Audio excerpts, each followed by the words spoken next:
Život na bolivijskim Andama na nadmorskoj visini iznad 3.500 metara za većinu ovdašnjih stanovnika nezamisliv je bez listova koke. Ova je biljka stoljećima sastavni dio andske kulture, nezamjenjiv je stimulans za teške fizičke radnike.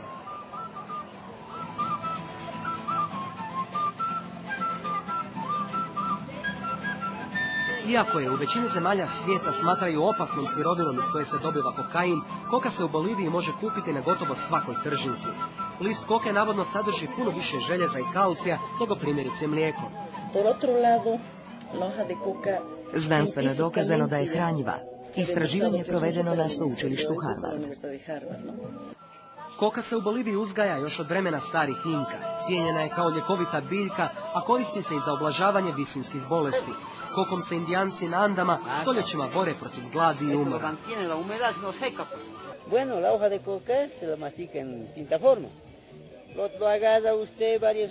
List koke žvače se na različite načine. Uzmite nekoliko listova i stavite ih u usta. To je kao žvakača guma, morate joj iscijediti sok. To je jako dobro i drži se u ustima, ovisno o okusu od 10 minuta do sat vremena. Rudari stave u usta puno listova i drže ih satima. Budući da je ovaj list hranjiv, daje im snagu i izdržljivost.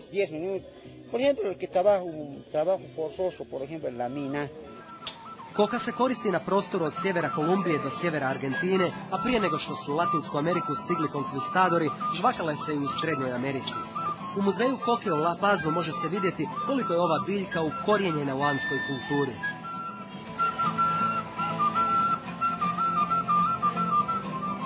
El quinto es el uso cotidiano de hoja de coca, o sea, diario de hoja de coca.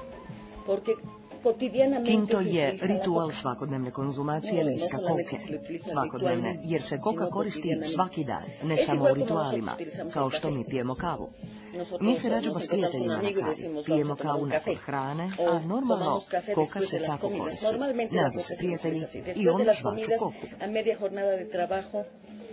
I bueno, se encuentra con amigos, un grupo dice nos mascaremos coca. Koka se na Andama smatra svetom biljkom. Osim konzumacije, koristi se i u ritualima. Mario Vargas bavi se alternativnom medicinom i koristi se višestoljetnim znanjem svojega naroda o ljekovitim biljkama. Njegova je medicina na granici mističnoga. Rituali su mu nezamislivi bez listova koke. Kaže da pomoću koke može proreći budućnost. La coca es una forma de aplicación de medicamentos como medicina. Koka ima puno vitamina i može izliječiti bolesti organizma kao bolove u želucu. Pomože kod nesanice, pomoću koke se mogu riješiti obiteljski problemi ili pomoći da se osoba izvuče iz očaja. Sve se to može pokušati liječiti kokom.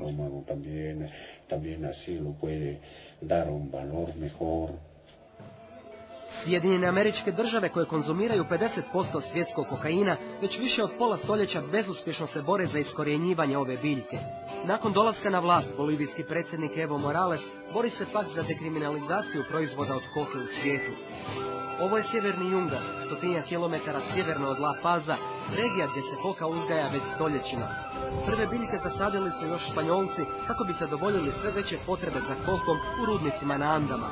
Jose Zabala potomak je afričkih robova koji nisu izdržali teške uvjete u rudnicima na altiplanu pa su premješteni ovdje u Yungas. Stoljećima uzgajaju koku. Kaže da mirnije rade otkad je Evo na vlasti. Sada ima više mogućnosti. Ljudi koji uzgajaju koku imaju sigurnost da će moći saditi više koke jer je i predsjednik jedan kokalero. Zato je dobro što je on na vlasti i pomože nam da nastavimo uzgajati koku.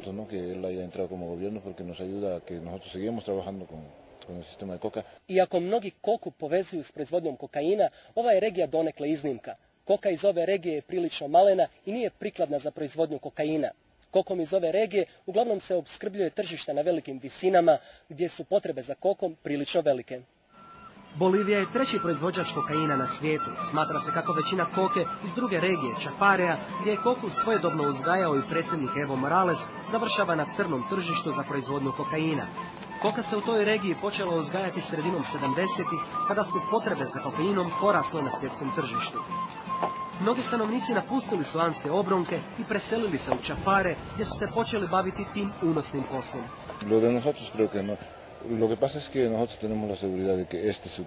Naša koka nije za to. Mi smo sigurni da se ova koka koristi za konzumaciju, pogotovo u rudnicima, i ova koka nije za to. Možda ima regija gdje koka nije dobra za žvakanje, pa se koristi na drugi način, ali ovdje ne, mi je svi žvačemo.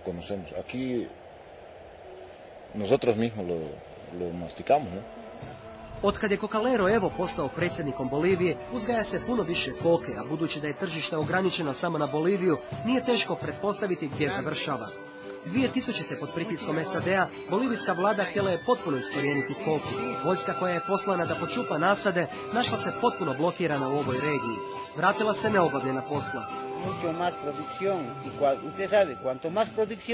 Puno se više proizvodi, a svi znamo da ako ima više proizvodnje, ima više i narkotrafika. To vam je kao kod proizvođača oružja. Onog tko proizvodi puno, više nije briga gdje se koristi njegovo oružje, ne zanima ga koliko će ljudi biti ubijeno. Isto vam je i s kokom. Onaj koji proizvodi ne brine se hoće li se ljudi drogirati ili ne. Njima je stalo samo do novca. Koka je previše važna biljka da bi bila iskorijenjena. Nisu problem kontrolirani uzgoj i legalni nasadi, već tisuće hektara nelegalnih nasada koje se ne može kontrolirati. Evo Morales nedavno je poslao vojsku da uništi nekoliko tisuća hektara nelegalnih nasada u toj zloglasnoj regiji Chapareu. Budući da su Cocaleros iz te regije njegovi najvjerniji pristaše, teško je očekivati da će smoći snage uništiti sve nelegalne nasade i potpuno zaustaviti proizvodnju kokaina u Boliviji.